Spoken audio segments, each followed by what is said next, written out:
Albert Einstein once said, everybody's a genius. But if you judge a fish by its ability to climb a tree, it will live its whole life believing that it is stupid.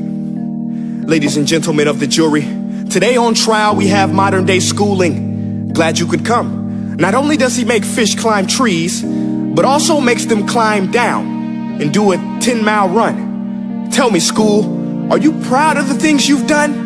Turning millions of people into robots, do you find that fun? Do you realize how many kids relate to that fish? Swimming upstream in class, never finding their gifts, thinking they are stupid, believing they are useless? Well, the time has come, no more excuses. I call school to the stand and accuse him of killing creativity, individuality, and being intellectually abusive.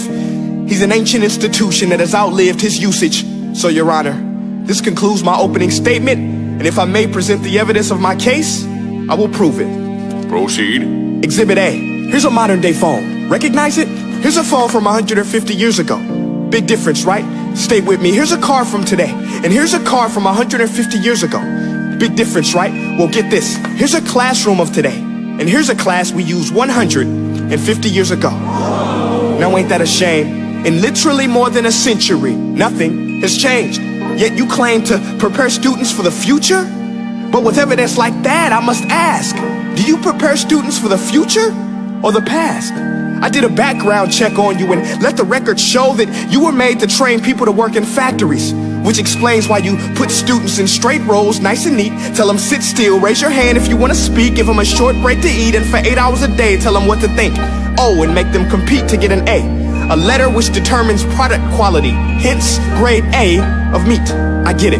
Back then, times were different. We all have a past. I myself am no Gandhi. But today, we don't need to make robot zombies. The world has progressed. And now we need people who think creatively, innovatively, critically, independently, with the ability to connect. See, every scientist will tell you that no two brains are the same. And every parent with 2 or more children will confirm that claim. So please explain why you treat students like cookie cutter frames or snapback hats, giving them this one-size-fits-all crap. Watch your language. Sorry, Your Honor, but if a doctor prescribed the exact same medicine to all of his patients, the results will be tragic. So many people would get sick, yet when it comes to school, this is exactly what happens. This educational malpractice, where one teacher stands in front of 20 kids, each one having different strengths, different needs, different gifts, different dreams, and you teach the same thing the same way? That's horrific. Ladies and gentlemen, the defendant should not be acquitted. This may be one of the worst criminal offenses ever to be committed. And let's mention the way you treat your employees. Objection. Overruled. I want to hear this. It's a shame. I mean, teachers have the most important job on the planet, yet they're underpaid? No wonder so many students are short-changed.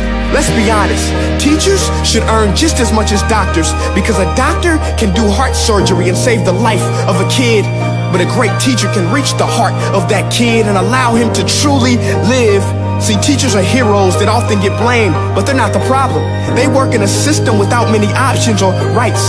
Curriculums are created by policymakers, most of which have never taught a day in their life.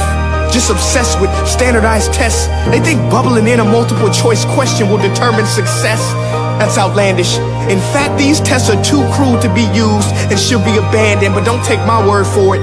Take Frederick J. Kelly, the man who invented standardized testing, who said, and I quote, "These tests are too cruel to be used and should be abandoned." Ladies and gentlemen of the jury, if we continue down this road, the results will be lethal. I don't have much faith in school, but I do have faith in people. And if we can customize healthcare, cars, and Facebook pages, then it is our duty to do the same for education, to upgrade it, change it, do away with school spirit, because that's useless. Unless we're working to bring the spirit out of each and every student, that should be our task.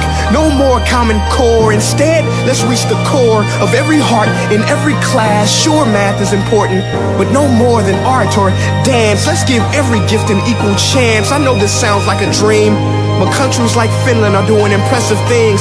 They have shorter school days. Teachers make a decent wage. Homework is non-existent, and they focus on collaboration instead of competition. But here's the kicker, boys and girls. Their educational system outperforms every other country in the world. Other places like Singapore are succeeding rapidly. Schools like Montessori, programs like Khan Academy. There is no single solution, but let's get moving. Because while students may be 20% of our population, they are 100% of our future. So let's attend to their dreams, and there's no telling what we can achieve. This is a world in which I believe, a world where fish are no longer forced to climb trees. I rest my case.